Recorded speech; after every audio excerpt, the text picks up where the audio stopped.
Hello everyone and welcome to hello Adhyapak. आज हम बात करने वाले हैं chapter grassroots democracy part 3 local government in urban areas के बारे में। स्टार्ट करने से पहले चैनल पर अगर पहली बार आए हैं दोस्तों तो सब्सक्राइब करना न भूले। चलिए स्टार्ट करते हैं chapter grassroots democracy part 3 local government in urban areas. मैं चाहता हूँ एक फुल फ्लेज लोकल बॉडी का शीघ्र फॉर्मेशन किया जाना चाहिए ताकि लोग यह सचमुच जान सके कि एक छोटे क्षेत्र में उनके अपने नगरों में उनके अपने विलेज एडमिनिस्ट्रेशन क्या है, फ्रैंचाइज क्या है, पावर्स क्या है, राइट्स क्या है और प्रिविलेजेस क्या है। रुस्तम के सिद्धवा, मेंबर कॉन्स्टिट्यूएंट असेंबली। संविधान सभा में चर्चा के दौरान 13 अक्टूबर 1949। इंट्रोडक्शन। पिछले चैप्टर्स में हमने पढ़ा है कि कैसे किसी डेमोक्रेसी में सुशासन का उद्देश्य सिटीजन्स को सशक्त बनाना है ताकि वे देश के कार्यों में एक्टिव रूप से भाग ले सकें, चाहे यह रूरल, रीजनल, अर्बन, स्टेट या नेशनल लेवल पर हो। यह पार्टिसिपेटरी डेमोक्रेसी का कंसेप्ट है। हमने एक रूरल कॉन्टेक्स्ट में इस व्यवस्था की मूल बातों को जाना। आइए अब देखें कि यह एक अर्बन सिनेरियो में कैसे कार्य करती है। चूंकि रूरल कॉन्टेक्स्ट की तुलना में अर्बन कॉन्टेक्स्ट सामान्यतः अधिक कॉम्प्लेक्स होता है, इसलिए यह समझा जा सकता है कि अर्बन गवर्नेंस सिस्टम भी अधिक कॉम्प्लेक्स होगा। लेकिन हम यहाँ उसके बेसिक प्रिंसिपल्स तक सीमित रहेंगे। इससे पहले कि हम शहरी क्षेत्रों में शासन और प्रशासन को समझें, रूरल टू नेशनल लेवल तक इंडियन सिस्टम ऑफ गवर्नेंस पर एक ओवरऑल लुक डालना सहायक होगा, जैसा कि पेज 175 के पिक्चर 12.2 में पिरामिड के रूप में दर्शाया गया है।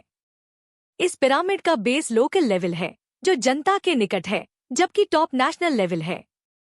इस पिरामिड में लेफ्ट साइड के बारे में हम चैप्टर 11 में पढ़ चुके हैं।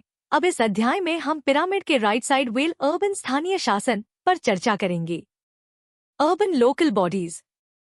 नगरीय क्षेत्रों में लोकल गवर्नमेंट के स्ट्रक्चर को अर्बन लोकल बॉडीज कहा जाता है। इसका अर्थ है कि ये डिसेंट्रलाइज्ड है। इन लोकल कम्युनिटीज को अपने क्षेत्रों के मैनेजमेंट या अपने सामने उपस्थित मुद्दों या समस्याओं का हल ढूंढने की आजादी रहती है। यह एक क्षेत्र में रह रहे सिटीजन्स के साथ आने और उनके लिए बेस्ट क्या है, इस पर निर्णय लेने का एक मैकेनिज्म है। नगरों एवं कस्बों को छोटी छोटी इकाइयों में डिवाइड किया जाता है, जिन्हें वार्ड कहते हैं। वार्ड कमिटीज हेल्थ कैंप्स के आयोजन, सिंगल यूज प्लास्टिक्स के विरुद्ध अभियान जैसी गतिविधियों में सहायता करती हैं। ये हर उस विषय पर दृष्टि रखती हैं जिनमें समस्या आ सकती है। Water leak, block drain, damaged road और इन जैसी सभी समस्याओं के बारे में वे अधिकारियों को अवगत कराती हैं। हालांकि वार्डों की प्रेसाइज फंक्शनिंग अलग अलग राज्यों में भिन्न भिन्न है, जो उनके द्वारा बनाए गए नियमों पर निर्भर करती है।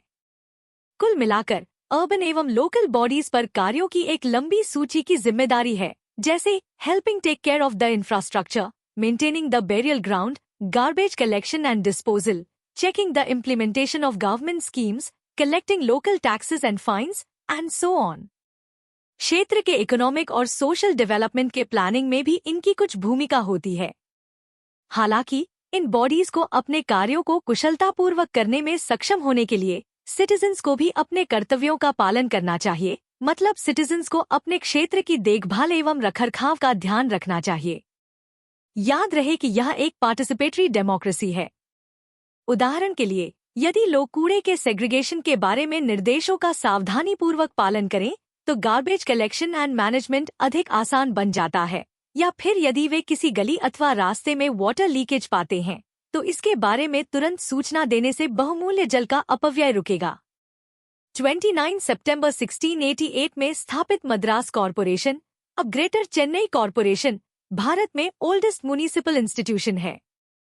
ईस्ट इंडिया कंपनी ने इसके एक वर्ष पहले एक चार्टर जारी कर फोर्ट सेंट जॉर्ज नगर तथा उससे 16 किलोमीटर के भीतर के सभी क्षेत्रों को एक कॉरपोरेशन में गठित किया। 1792 के एक पार्लियामेंट्री एक्ट ने मद्रास कॉरपोरेशन को नगर में स्थानीय टैक्स लगाने की शक्ति प्रदान की, जिससे स्थानीय म्युनिसिपल एडमिनिस्ट्रेशन सुचारू रूप में आरंभ हुआ। Services under the Indore municipal corporation.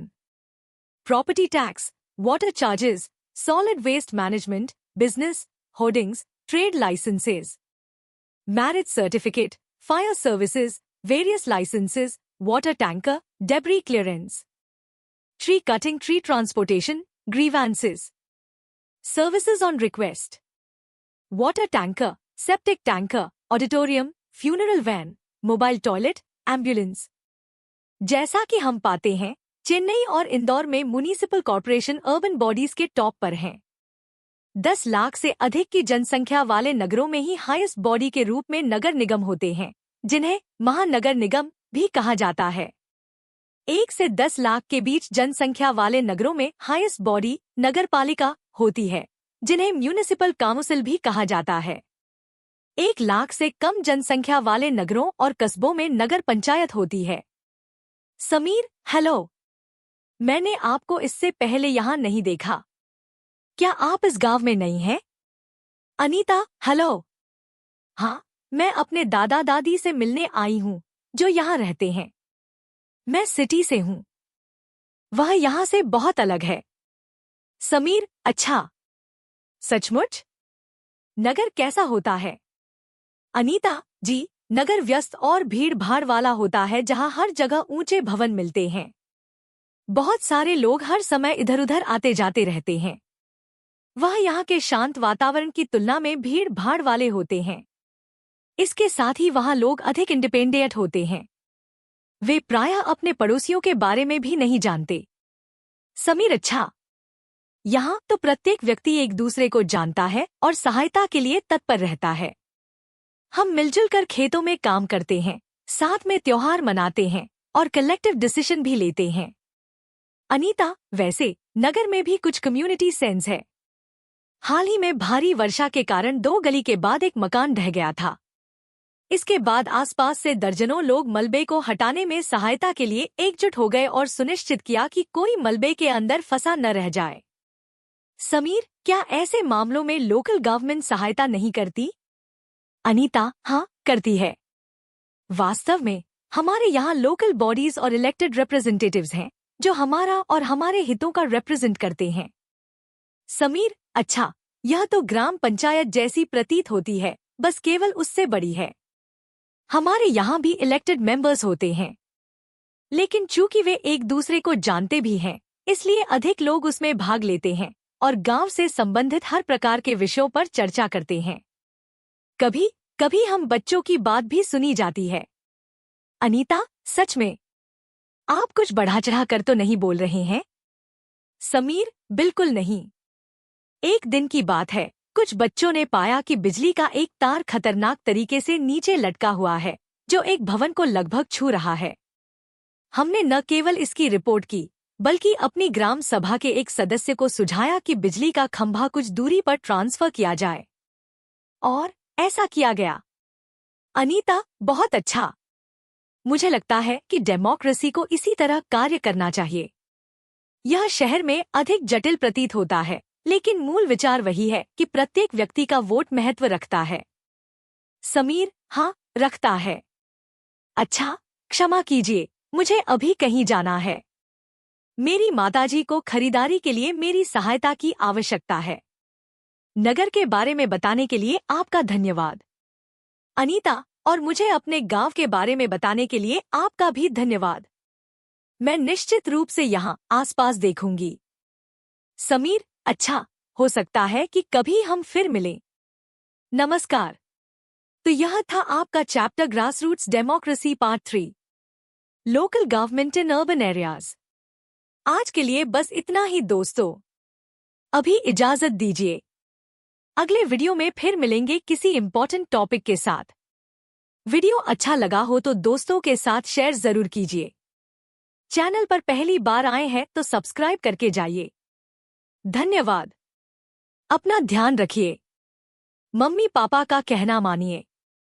और जब भी कोई जरूरत हो तो नॉक कीजिए और बोलिए hello Adhyapak. Take care, bye bye, have fun, all the best.